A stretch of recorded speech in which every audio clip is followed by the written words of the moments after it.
Yes, there is. In 2013, Turkey was seen as being in a very fragile state in what was called the taper tantrum.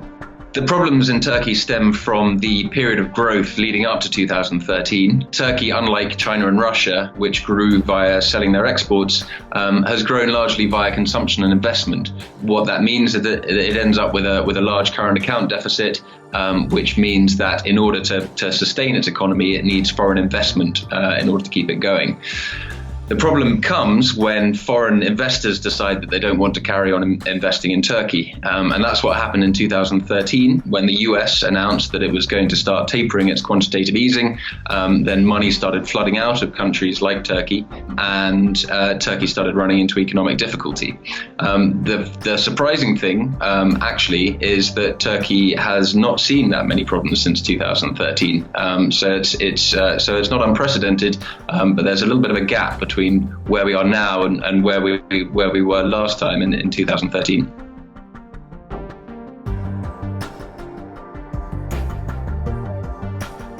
What happened after 2013, though, was a change in global circumstances which benefited Turkey. So the taper tantrum was problematic because it demonstrated that the US was about to start tightening its monetary cycle, which meant that money was flooding back towards the US.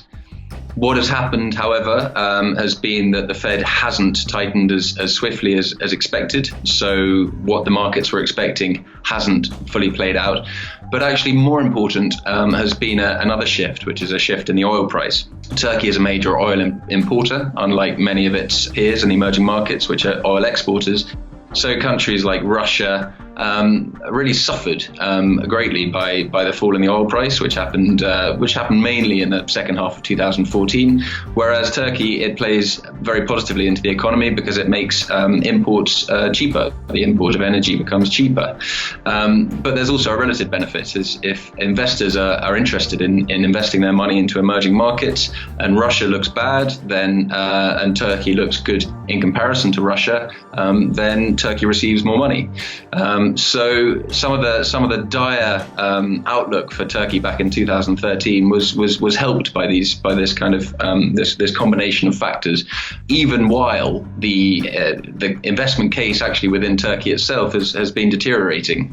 We've seen obviously increasing problems across the southern border in Iraq and Syria, and we've seen increasing terror attacks in Turkey and an increasingly authoritarian leadership. So in many ways, the Turkish investment case should have been deteriorating. But because of the external circumstances, they've managed to get through the last 3 years in pretty good shape economically.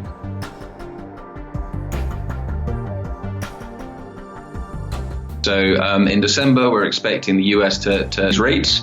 That's the first time in a year. It's only the second time they've done it. So this should have an effect.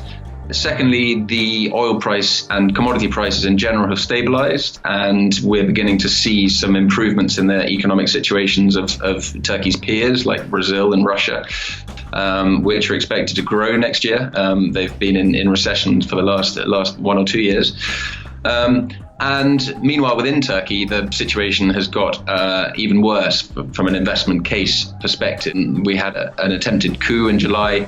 The credit rating has dropped for Turkey with 2 of the rating agencies since into junk rating. Generally, things are getting better elsewhere and things are getting worse in Turkey. And so it looks like the time might be running out for Turkey. What this means on the ground, we've already got some quite strange circumstances in Turkey, and the lira is extremely weak. It's at record lows, and unemployment is nearing 5-year highs as well. So Turkey has a choice of either cutting interest rates to try and keep the economy moving and try and lower that unemployment rate, but that's likely to lower the lira further, which could drive up inflation. Or they could raise rates to try and protect the lira, but then they're in danger of driving up the unemployment rate, which is very politically tricky. Whichever choice they choose, the problem is the underlying situation and the fact that foreign investors are losing interest. So the outlook for Turkey's economy in the coming months is looking bad either way.